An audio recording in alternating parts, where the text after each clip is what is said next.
నమస్తే అండి. నా పేరు డి జయలక్ష్మి. నా ఏజ్ 55 ఇయర్స్ అండి. నాకు తలలో 2 సెంటీమీటర్స్ సిస్ట్ ఉంది అని చెప్పారు. అది చిన్న మెదడు దగ్గరగా ఉంది అని చెప్పారు. సో అది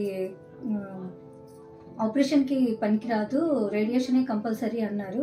చాలామంది డాక్టర్స్ దగ్గరికి వెళ్ళాను, బట్ ఇది రేడియేషనే అన్నారు. అందుకని కిమ్స్కి వచ్చాను, డాక్టర్ గంగాధర్ గారి దగ్గరికి. ఆయన కూడా అదే చెప్పారు, రేడియేషనే చేయించుకోవాలమ్మా అని చెప్పి. ఇంకా భయం వేసింది, చాలా భయం వేసింది రేడియేషన్ అనగానే. వద్దులే అన్నారు చుట్టుపక్కల వాళ్ళందరూ, పేరెంట్స్ అందరు కూడా రేడియేషన్ వద్దు వద్దు అని చెప్పేసి అన్నారు.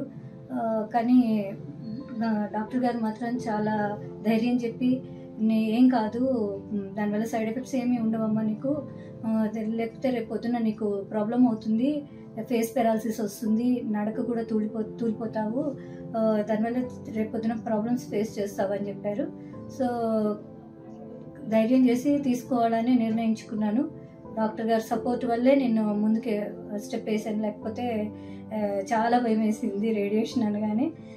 కానీ ఎంత బాగా రెస్పాండ్ అయ్యారంటే డాక్టర్ గారు, అసలు నేను రేడియేషన్ తీసుకున్నానో లేదో నాకే తెలీదు, రేడియేషన్ ఇచ్చినట్టు కూడా నాకు తెలీదు. అంత బాగా పెయిన్లెస్, తర్వాత 6 డైమెన్షన్ అని ఏదో చెప్పారు. అసలు నాకేమో ఒక 45 మినిట్స్ ఏమో అయిందంతే.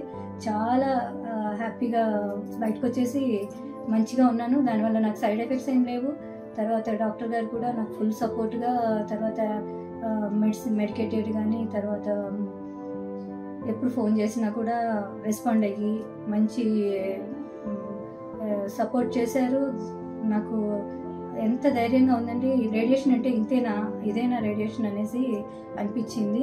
మీరు కూడా ఎవరు ధైర్యపడకండి, హ్యాపీగా వచ్చి కిమ్స్లో డాక్టర్ గంగాధర్ గారి దగ్గర ట్రీట్మెంట్ తీసుకోండి. నేను మాత్రం ఐఎమ్ ఆల్వేస్ థ్యాంక్స్ టు